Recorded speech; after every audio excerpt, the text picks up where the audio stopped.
Pastor Carlos Alberto tem uma preocupação muito legítima quando se preocupa em alimentar a esperança, né? Aquele texto de Jeremias, quero trazer à memória aquilo que me dá esperança. Nós vivemos a era da comunicação e muita comunicação. Garanto que deve ter hoje aqui no nosso meio várias pessoas que ainda mantêm a conexão, a comunicação ativa para falar com alguém. Então, tablet, celular e iPad e etc., para continuar com a comunicação. Mas nem tudo aquilo que nós comunicamos, com quem nós nos comunicamos, as informações que chegam, são informações que nos dão esperança.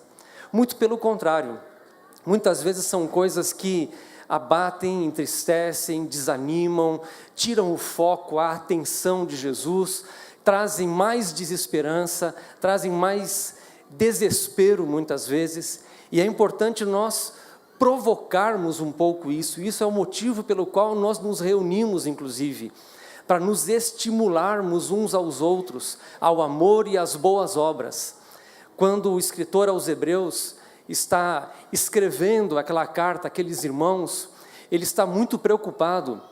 E você percebe ao longo de toda a carta essa intensa preocupação dele, porque eles já são irmãos que caminharam há algum tempo no Evangelho, já caminharam há algum tempo com Jesus, só que eles tiveram uma série de experiências, que todos nós, ao passarmos por esse tipo de experiências, sofremos muito. Ele, descrevendo em sua carta, ele disse que aqueles irmãos foram colocados como espetáculo de vergonha, foram humilhados. Alguns deles chegaram até mesmo a ter os seus bens confiscados por causa do Evangelho, por causa da proclamação do Evangelho. Então ele escreve ali para que não desfaleçam as vossas almas. Ele fala para que eles levantem os braços cansados, os braços descaídos, os joelhos trôpegos, porque eles são um povo que está ali sendo bombardeado com resistência, com oposição, circunstâncias, espiritual, o sistema religioso. Eles estão sendo totalmente pressionados e correm esse perigo de desanimar. A carta aos Hebreus, ela é toda uma carta escrita com essa preocupação da perseverança, de mantê-los cheios de esperança, olhando para um alvo, olhando para um foco, que o próprio Deus havia dado para eles. E se você vê ali, ele usa 2 vezes uma expressão, no capítulo 3, versículo 1, ele diz assim: considerai atentamente o apóstolo e sumo sacerdote das vossas almas, Jesus. Você sabe o que significa essa expressão, considerar? Ele está propondo àqueles irmãos ali, que eles peguem um telescópio, desses de observar o espaço sideral, e a expressão que ele usa é exatamente essa. Aquilo que os astrônomos fazem, pegando aqueles potentes telescópios e fixando num astro, e passam a estudá-lo dia após dia, mês após mês, ano após ano, para ver o comportamento, o percurso, a caminhada, a trajetória daquele astro. Ele fala que nós devemos fazer a mesma coisa com Jesus. Considerar atentamente Jesus, colocar um fortíssimo telescópio apontado para Jesus, dentro desse contexto de um povo que está sendo bombardeado e afligido. Ele diz que eles têm que firmar com muita convicção os seus olhos em Jesus. A sua esperança está justamente nisso, em manter os olhos em Jesus. No capítulo 12, ele trata ainda um pouco mais, ele diz assim: visto que estamos rodeados de uma tão grande nuvem de testemunhas, então ele aponta: corramos com perseverança a carreira que nos foi proposta, olhando firmemente para Jesus, o autor e consumador da nossa fé. E ele usa de novo a expressão: considerai aquele que suportou tamanha aflição e opróbrio, olhando para Jesus. A nossa esperança está exatamente em mantermos os nossos olhos em Jesus, fixarmos nele o nosso alvo. E é isso que eu quero me preocupar um pouco com você, de olharmos essa maneira de colocar Jesus num telescópio, eu já ouvi alguém dizendo que temos que colocá-lo num microscópio, para olhar atentamente realmente para Ele, que você abrisse a sua Bíblia em Efésios, capítulo de número 1. Olha o versículo de número 17, olha o que Paulo diz aqui. Ele diz assim: para que o Deus de nosso Senhor Jesus Cristo, o Pai da glória, vos conceda espírito de sabedoria e de revelação no pleno conhecimento dEle. Olha a preocupação de Paulo. Ele fala isso: a minha oração por esta igreja, por estes irmãos, é que a revelação e o conhecimento de Jesus, esta é a oração, que Deus nos dê este espírito de conhecimento, de revelação de Jesus, porque senão nós ficamos especialistas em muitas coisas, e nem sempre nos tornamos estes especialistas em Jesus. Fala para o seu irmão: você precisa se tornar um especialista em Jesus. Você está apaixonado por Jesus? Você ama realmente Jesus? Amém, Jesus? Você ama realmente Jesus? Você ama realmente Jesus? Amém. Oh, glória a Deus.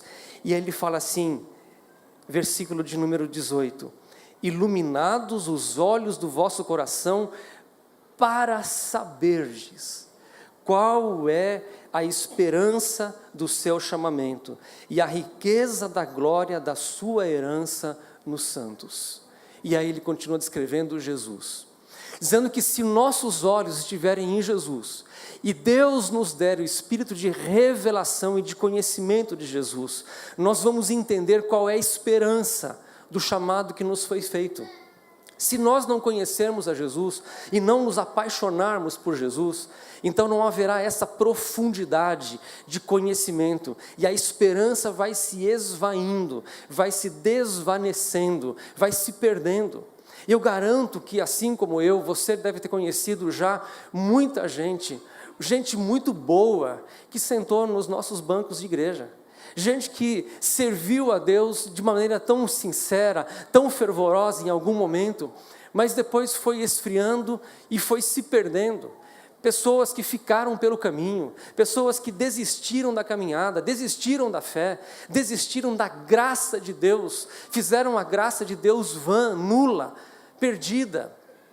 Abre comigo sua Bíblia no Evangelho de João, no capítulo de número 19.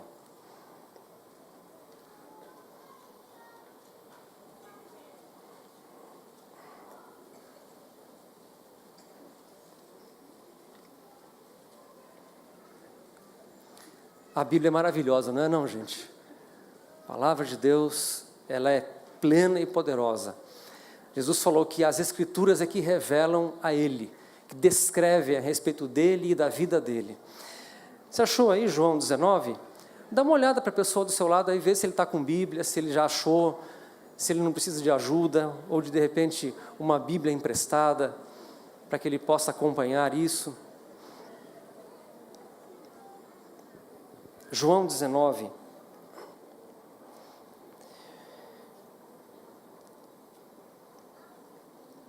versículo de número 30, ele diz assim: quando, pois, Jesus tomou o vinagre, disse: está consumado. Essa expressão que ele usa aqui, na verdade são 7 brados que o Senhor Jesus dá na cruz. Os 7 brados, as 7 proclamações de Jesus na cruz, são riquíssimas em profundidade, em conhecimento, em declaração, elas têm muito significado. Esta declaração, quando ele usa essa expressão, está consumado, quando ele diz tetelestai, é uma expressão muito comum, é alguma coisa do cotidiano, alguma coisa corriqueira, na linguagem cotidiana, e se aplicava em muitas circunstâncias, em muitas coisas, do dia a dia normal e natural das pessoas. Então é uma expressão muito conhecida, mas ela tem um significado muito grande, muito especial, porque no meio religioso, entre os sacerdotes, sejam sacerdotes judeus, sejam sacerdotes pagãos, eles quando tinham que fazer um sacrifício, aquele sacrifício deveria estar dentro dos padrões estabelecidos. Os judeus, lembra lá de Levítico, eles tinham que avaliar, julgar o cordeiro que seria sacrificado, ele deveria ter as características muito bem definidas. E nessa linguagem dos sacerdotes, uma vez que aquele cordeiro estivesse devidamente analisado e aprovado, tetelestai, este está aprovado, é esse o cordeiro. E a Bíblia diz que desde que Jesus é batizado por João Batista ali no Jordão, ele agora é conduzido pelo Espírito Santo ao deserto para ser provado, para ser testado, para ser avaliado. E ele passa por um teste que todos nós passamos no nosso dia a dia. Não é o assunto agora, mas a maneira como o Senhor Jesus vai sendo provado em corpo, alma e espírito. No corpo, ele sente fome e o diabo vem tentá-lo, para que ele satisfaça o seu apetite físico, para que Jesus dê vazão à necessidade que a sua carne está sentindo naquele momento, e ele é testado nisso. Depois ele é testado na sua alma, e o diabo coloca sobre o pináculo do templo e propõe para ele que ele se torne conhecido, que ele se torne grande, com muita fama, que ele faça um grande espetáculo, e ele vai ter aquilo que satisfaz a alma dele, o reconhecimento, a evidência que ele tanto precisa. E depois o diabo propõe agora para que ele se prostre e adore, e a adoração tem a ver com o espírito. E Jesus ali, quanto mais ele era apertado, quanto mais ele era pressionado, mais exalava dele o bom perfume de Cristo. Ele era a uva no lagar sendo pisada, mas ele estava ali levantando a Deus o perfume, as narinas de Deus, satisfazendo a vontade de Deus. Quando ele sai do deserto, então começa agora todo o processo de prova de Jesus, com os curiosos que o acompanhavam e testavam, com toda a elite religiosa, fariseus, doutores, saduceus, herodianos. O próprio Herodes acaba avaliando Jesus, o sumo sacerdote questiona, confronta, procurando alguma coisa de que acusá-lo. Pilatos também o avalia e ele tem que declarar: não vejo nele crime algum. Ele está aprovado. Ele não somente é apresentado como este sacrifício de Deus, mas na linguagem dos sacerdotes agora, ele é o sacerdote aprovado. Quando o escritor aos Hebreus fala, apresentando Jesus tanto como apóstolo, como sacerdote, como sumo sacerdote, ele diz assim: todos os sacerdotes eram necessários que fossem levantados em grande número, porque todos eles, sem exceção nenhuma, eram impedidos de continuar o seu sacerdócio, porque a morte os impedia. Então era necessário que se levantasse sucessão, famílias inteiras de sacerdotes, porque eles eram impedidos pela morte. O escritor aos Hebreus, ele já inicia a sua carta, logo no início, dizendo que Jesus, este sacerdote agora, ele com a sua morte, aniquilou aquele que tinha o império da morte, o domínio da morte. Ele aniquilou para livrar a todos que estavam agora com medo da morte, sujeitos à escravidão por toda a sua vida. Então, o que aconteceu ali, que ele como sacerdote foi colocado dentro da morte. É por isso que Jesus inclusive usa a referência de Jonas, falando dele mesmo. Porque assim como Jonas esteve no ventre do peixe durante 3 dias, ele fala: eu estarei no ventre da terra durante 3 dias. Mas a morte, o que aconteceu? A morte engoliu o santo, porque a morte é salário de pecado. A morte é salário de pecado. É o pagamento, é a recompensa pelo pecado. E quando Jesus é mergulhado na morte, quando ele é colocado aqueles 3 dias no ventre da terra, Pedro, no capítulo 2 de Atos, ele diz: era impossível que a morte pudesse retê-lo. Era impossível. A morte tem ali uma congestão e vomita Jesus, assim como o peixe vomita Jonas, porque era impossível. Então, no capítulo 4 em diante, quando o escritor aos Hebreus começa a descrever Jesus como sacerdote, lá no capítulo 7 ele vai dizer: você agora é sacerdote para sempre, sacerdote para sempre. Então Jesus agora, ele quando vai à cruz, ele vai como sacrifício, ele vai como sacerdote, e na linguagem dos sacerdotes que estavam ali observando, ele pode gritar: tetelestai, está consumado. O sacerdote perfeito, eterno está aqui. O sacrifício certo, correto, ideal para Deus está na cruz. Tetelestai. Ele é o sacerdote, e aí a Bíblia diz que agora ele pode se compadecer de cada um de nós, agora ele pode tomar as dores de cada um de nós, porque esse é o ministério do sacerdote. Ele toma as nossas dores e aflições e leva diante de Deus. Ele é o mediador entre Deus e os homens. Fala para o seu irmão: você tem um sacerdote perfeito na sua vida.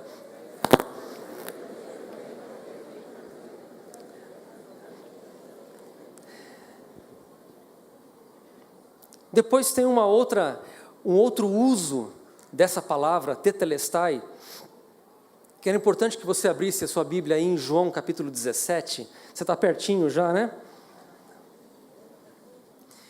Que era usado pelos servos, era uma linguagem entre escravos, patrão, chefe, dono, proprietário e o escravo, porque este senhor dava uma missão ao seu empregado, ao seu servo, ao seu escravo.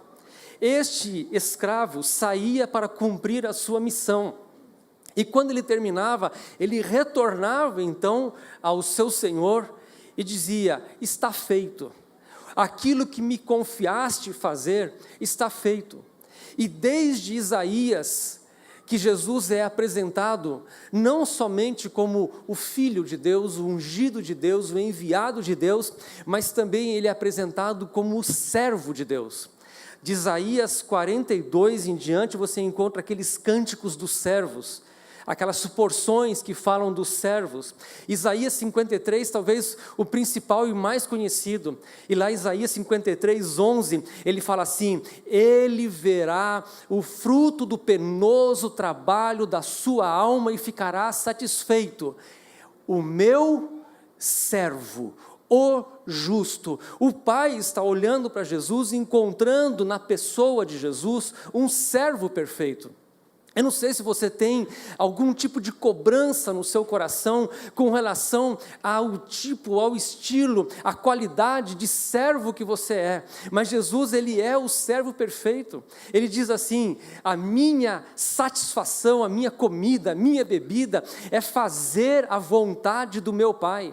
Quando ele chega na cruz, ele fala: Senhor, não seja feita a minha vontade, mas a tua vontade. Ele, como servo, ele está vencendo a sua carne, vencendo o seu ego, dizendo: não sou eu, não é a minha vontade que será feita, mas a vontade do Pai. Há um conflito de vontades ali. A vontade do Pai é uma, a vontade do Filho é outra. As duas vontades se chocam, e quando as duas vontades se chocam, Jesus abre mão da sua vontade para que prevaleça a vontade do Pai. E aí, João 17, versículo 4, ele fala assim, olha a linguagem de servo. Ele fala assim: glorifiquei o teu nome na terra, consumando, tetelestai, consumando a obra que me confiaste a fazer. Ele, como um servo, está tomando ali essa posição de alguém que está para cumprir a vontade de Deus. Ele satisfaz a vontade de Deus. quando ele chega na cruz, porque agora ele está profeticamente anunciando que ninguém poderá demovê-lo desta cruz, de cumprir a vontade do Pai. E quando ele chega na cruz, então ele diz: está consumado, está feito, a missão que me confiaste, a tarefa que foi colocada em minhas mãos, a atribuição que me foi dada, eu cumpri aquilo para o que eu fui chamado. Era uma maneira de usar tetelestai. Era um dos usos que se fazia dessa palavra. Depois, um outro uso interessante, sabe qual que é? E Paulo toma posse disso depois e usa em suas cartas. Era na linguagem do comércio, e essa nós conhecemos bem. Quando alguém fazia algum tipo de negociação em que implicava um pagamento de uma dívida, era emitido um documento que atestava que havia uma dívida. E quando essa dívida estivesse paga, quitada, zerada, então ela recebia um documento com uma chancela, um carimbo, alguma coisa que dissesse: quitado, está pago, está consumado. Paulo, lá aos Colossenses, ele fala assim, que ele, despojando principados e potestades, riscou, anulou, rasgou o escrito de dívida que era contra nós. Havia uma dívida contraída. Nós geramos uma dívida com Deus. Essa dívida que foi gerada com Deus precisava ser paga. E nessa linguagem dos comércios, era necessário que em dado momento, esta dívida tivesse a sua quitação, o seu selo, o seu carimbo, a declaração, tetelestai. Qual era a dívida?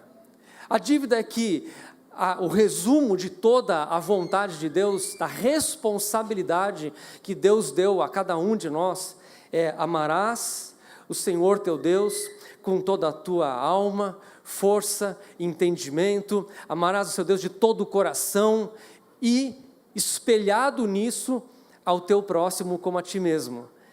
Qual é o nosso comportamento?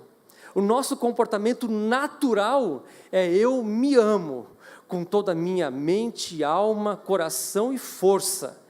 Isto gera uma dívida moral para com Deus, porque Deus não está em primeiro lugar. Essa dívida moral vem acompanhando todos nós. Isso gera pecado, isso gera separação de Deus.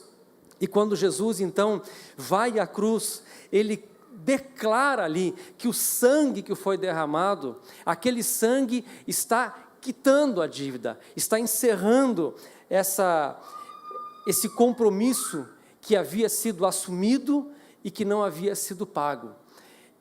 Fala para o seu irmão: a sua dívida está paga com Deus. Você percebe o leque de aplicação de uma declaração tão simples e ao mesmo tempo tão profunda como essa? Outra que era muito usado, e isso nós conhecemos bem porque faz parte do nosso cotidiano, Wagner. Porque na hora de contar uma história, você cria um cenário e há um desenrolar da história. Então você vai lendo o livro, e o livro é separado em capítulos que vão avançando na revelação daquele assunto. E quando chegava no final, o the end, o fim, então acabou, encerrou-se, tetelestai. Isso aqui terminou. Na linguagem teatral, os atores se apresentavam em cenas, em quadros. Então eles apresentavam um quadro, a cortina se fecha, eles trocam o cenário, trocam de roupas, abria a cortina, segundo ato, segunda cena, e assim sucessivamente, até que quando terminava, eles se colocavam à frente da cortina e acabou, o assunto encerrado. A própria Escritura, quando fala a respeito de Jesus, ela começa numa revelação progressiva a respeito de Jesus como o Cordeiro. Nós encontramos Jesus lá em Gênesis como o Cordeiro anunciado, porque por causa do pecado era necessário cobrir o pecado, haveria um derramamento de sangue para cobrir o pecado daquele primeiro casal, e o primeiro cordeiro é sacrificado. Quando nós chegamos em Êxodo, este cordeiro que agora foi sacrificado, que foi anunciado, ele começa a ser descrito e tipificado. Porque agora lá em Êxodo 12, este cordeiro, ele vai ter que seguir toda uma sequência que vai trazer a revelação. Porque até aqui ninguém sabe o que é este cordeiro, este animal que será morto. Então fala que ele ao 10º dia deveria ser separado, ao 14º dia imolado, depois ele deveria ter as suas entranhas lavadas, conferido se não havia nenhuma mancha interna ou externa, o sangue recolhido na bacia, colocado sobre as portas. Aquele cordeiro de Gênesis, que foi só anunciado, ele começa a ser tipificado. Quando nós chegamos em Isaías 53, que eu citei o texto aqui, em Isaías 53, ele agora está dizendo que o cordeiro é um homem. É a primeira vez que se tem a revelação de que aquele cordeiro anunciado lá em Gênesis e tipificado lá em Êxodo, ele agora é apontado na direção de um homem que seria levantado nesta terra como o Cordeiro de Deus. Quando nós chegamos em João, capítulo de número 1, João Batista aponta para ele e fala: aí está o Cordeiro de Deus. Aquele cordeiro que começa lá em Gênesis a ser anunciado, e até então ninguém sabia que era um homem. Isaías se levanta profeticamente e anuncia: o cordeiro é um homem. João Batista se levanta e diz: o cordeiro está aí, este é o cordeiro. E quando Jesus vai à cruz, a história da revelação, a sequência dos atos, das cenas, dos quadros, dos capítulos, está completa. O Cordeiro que foi anunciado, que foi tipificado, que foi revelado, agora está crucificado. Acabou a história. Tetelestai. Chegamos ao final. Aliás, se a gente quiser continuar seguindo por este caminho, nós vamos chegar lá, Tadeu, em Apocalipse, como o pastor Wagner citou aqui, porque capítulo 4 e 5 de Apocalipse descrevem o trono e aquelas circunferências que se formam ao redor do trono, os 4 seres viventes, os 24 anciãos, os serafins e querubins, as miríades de anjos. E quem é que está no centro? Sobre o trono, um cordeiro que foi morto. Ele cita o cordeiro que foi morto. Esta agora a revelação de que Jesus é o cordeiro que foi morto, essa revelação que percorreu toda a Escritura, vai até Apocalipse 21, quando ele fala que não haverá mais choro, não haverá mais lágrima, que esta nova cidade celestial não precisará de sol, porque Deus vai iluminar, e ele conclui dizendo: e o cordeiro é a sua lâmpada. O cordeiro que foi morto é a sua lâmpada. Jesus, fala para o seu irmão, Jesus é o cordeiro que foi morto.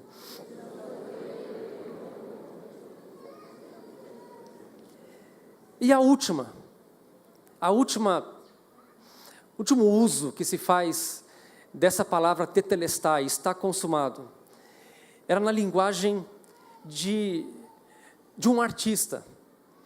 Quando ele pega uma tela em branco, um quadro limpo, e ele começa a investir o seu tempo, dia a dia, em formar ali uma obra de arte, fazer daquele quadro uma obra de arte. E ele investe, ele se gasta, ele se dá naquela obra, até que num dado momento ele se afasta, apoia o pincel, lava seus utensílios e diz: está pronto, a obra está completa. Paulo usa isso, lá em Efésios, ele fala assim: nós somos feitura sua, e essa expressão que ele usa, feitura sua, se você for procurar na origem, a palavra usada aí é: nós somos poemas seus, nós somos obra de arte sua, criados em Cristo Jesus.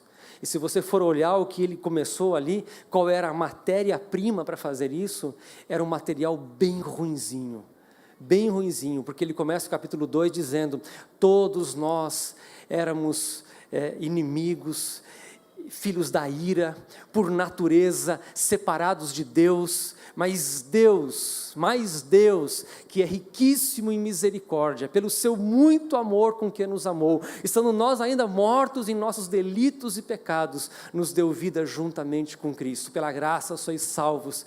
E aí ele vem falar, nós somos feitura sua, criados em Cristo Jesus, para as boas obras, as quais Deus preparou para que andássemos nelas. Eu não sei como é que é a sua vida, mas era importante você dizer para o seu irmão, fala assim, você é uma obra de arte. Criado em Cristo Jesus, você é um tesouro de Deus. Quando Jesus vê tudo isso, seja na construção de um novo homem, você já se cansou de você mesmo alguma vez? Você já se cansou de você mesmo? Pois Deus está formando um novo homem, Deus está levantando um novo homem, Jesus é apto para isso, Ele é apto para levantar este novo homem. Nesta obra dele, Ele mata a carne, Ele vence o diabo, Ele anula os poderes das trevas, Ele vence o ego, o eu, Ele supera toda expectativa do mundo.